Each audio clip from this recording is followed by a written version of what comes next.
I wrote 100 log lines in 48 hours. Why? I'm doing a 100-day challenge where I'm aiming to smash one of my biggest goals, filming another screenplay. Writing 100 log lines forms part of the preparation phase that I'm doing this time around. I've done a deep dive and called the internet trying to find templates and examples that teach a beginner how to write a logline. And guys, I found some gold. Stick around to the end of the video and I'll share the free resource that I found. That was probably the most useful nugget of gold when it came to forming a solid logline. It was so good that I even looked up the author and paid for a consultation. I'll share feedback from that consultation too. It's valuable to screenwriters who've just started or those who are trying to start again. But first, let's get into some of my findings. And I can't think of a better way to start than by sharing an example of a logline.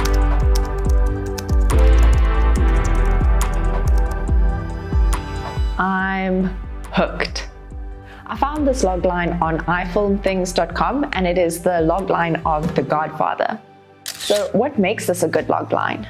It's intriguing, it's short, and somehow in a sentence, we got a description of an entire film.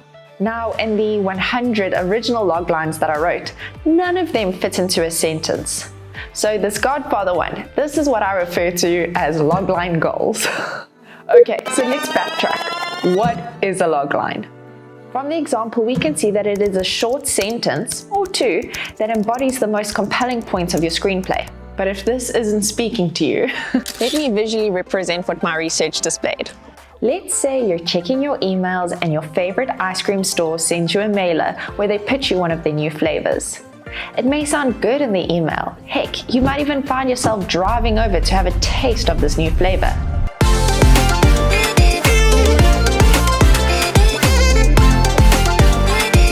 If it's good, you may order 1 or even 2 scoops of the ice cream. So a logline is a taste of what is to come in your movie.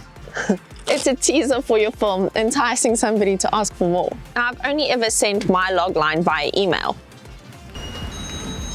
Now, in all of the research I did on loglines, everyone seems to mention elevator pitches. Unless you're riding elevators in Hollywood hotspots, I think it's unlikely you're going to magically end up in an elevator with a qualified buyer. But I think it's a fun activity to practice your logline and aim to be able to present it in an elevator pitch scenario. Okay, but for those of you who are following my 100-day challenge of forming a screenplay, in my case, the logline that I've been working on is my starting point. It's where I'm placing my focus first this time, giving me an idea of the movie I want to write and whether I have enough to hopefully form a compelling script. What I found is that a logline can provide you with an indication of the best beats in your film, as well as a chance for you to set the tone, introduce characters, and highlight the conflict that pulses the heart of your script. If I'm making this sound simple, there are many ways to form a logline. And again, I don't pretend to invent what I'm about to explain. But to start the process, I reflect on what I learned from the Aaron Sorkin masterclass. Please note, this is not exactly how he said it. Go check out his course if you're a fan. But I start by outlining the following. Who is the main character? In my film, the lead is a type A kind of girl who is over-prepared for every situation. She leaves very little to chance, and she's safe in the world where she's in control. This means there's no space for love or anything else that's going to force her to tiptoe on the edges of her comfort zone. So when it comes to the main character, I'm going to give myself a check. Next, identify what is their end goal. Now, my character has put her heart into her job, and now, due to circumstances that are outside of her control, the thing that she loves most could be taken away from her. Her goal is to fight for her job. Next, we want to identify the catalyst forcing them to take action. In my story, there's a buyout of the company that the main character works for. There's restructure, her department becomes redundant. She was originally in luxury travel and the company who bought them out was an adventure group. An adventure? Well, that's very much outside of her comfort zone. Finally, I answer, what is the process of the main character achieving the goal? Again, in my story, the main character, she needs to trade her heels for hiking boots.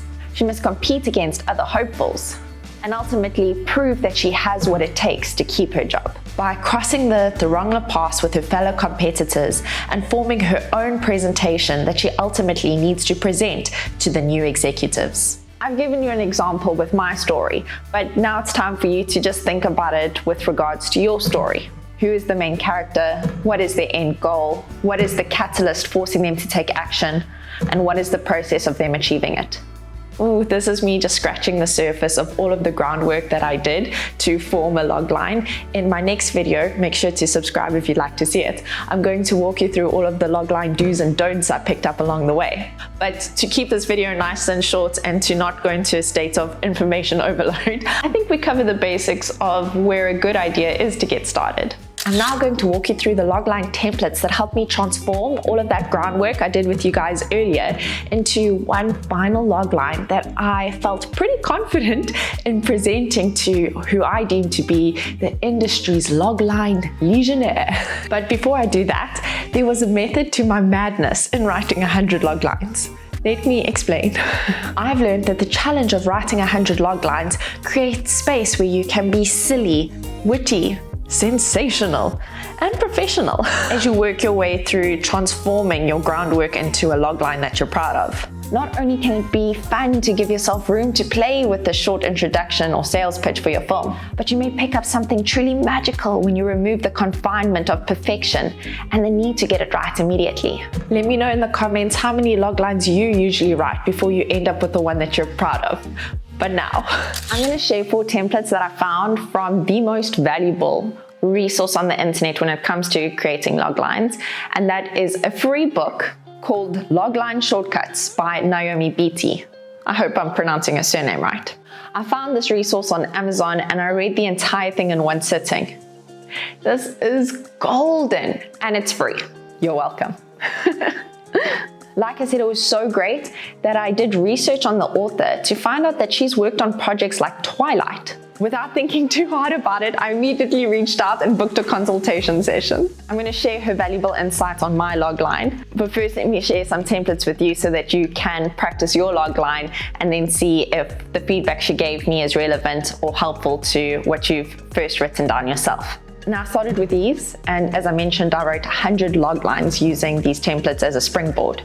And what was great is that I kept seeing my loglines evolve and evolve the more I practiced. Like I said, these are from her book. She has way more templates, but these are the ones that I used over and over and over and over again as I formed the different versions of my loglines. After being very happy with the final logline I created at the end of the challenge, I then went on to write a beat sheet, and well, this exposed holes in my logline. Never mind, I ended up writing another 20 loglines and ended up with something that I was excited to share with Naomi. So this is where my logline started after the challenge, and this is what it turned into after I'd written my beat sheets.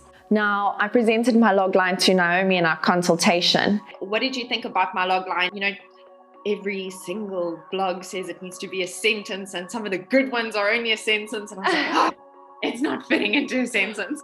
Yeah, my initial thought was that it was a little bit long, but I can understand when you're writing a logline and you're still trying to figure out the story, it's very hard to encapsulate it concisely, you know? So if it's a logline for developmental purposes, as in you are using it to develop your story and figure out what your story is, I think it's totally okay that it's long. That's where you are in the process. Once you learn what your story really is, you write the script, you finish the script, you rewrite it. In each step, hopefully you're getting closer and closer to that clear, elegant, concise version of your story. It will also be easier to write the logline for that because you'll know it. You'll know what that is that you're trying to express, right? Right now, you're still in an exploratory phase. So it's totally okay that your logline feels like it's exploring ideas, right? Okay, so amidst a recent takeover, an affluent yet introverted luxury travel coordinator trades her heels for hiking boots to compete against other hopefuls for a position in the newly restructured adventure travel organization.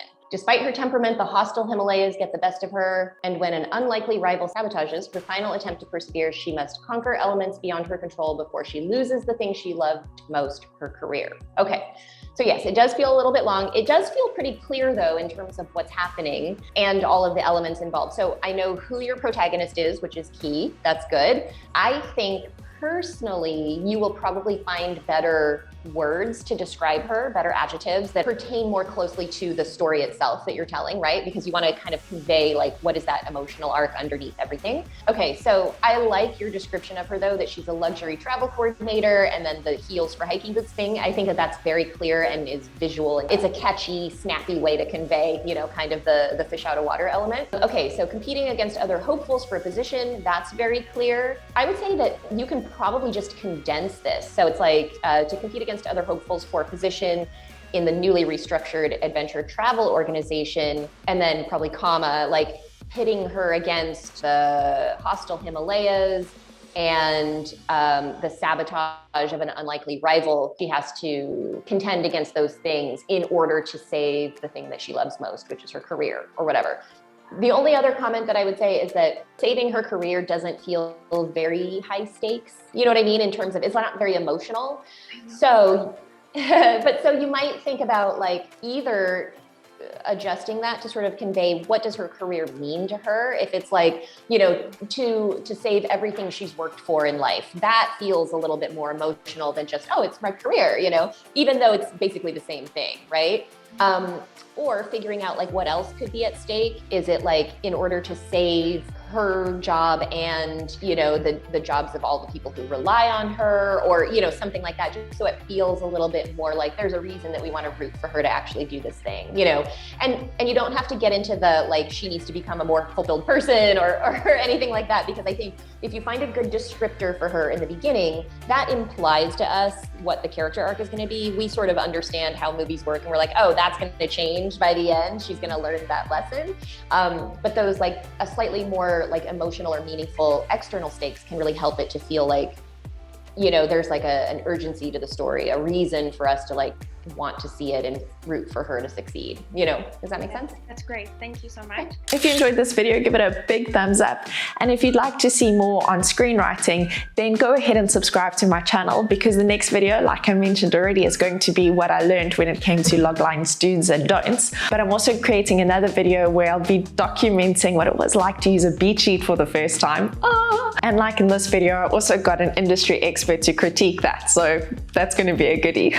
Also, like I mentioned, I will include the link to Naomi's free book, which just helped me so much in finding confidence in the logline game. But that said, if you're looking for a video to watch next, in my end screen, I'll also include the original video of my 100-day challenge, where I'm writing a screenplay in its entirety, the first draft. So you're welcome to check that out. And my subscribers who watched that video actually sent me some of their loglines, which I will put on the screen now for you to check out as well. But feel free to write your logline in my description too. It would be cool if we could all encourage each other as we journey towards writing our screenplays. So if you decide to check out my next video, I'll see you there. Otherwise, thank you for your time. I hope you enjoy the rest of your day. Good luck with your loglines. Take care, guys. Bye.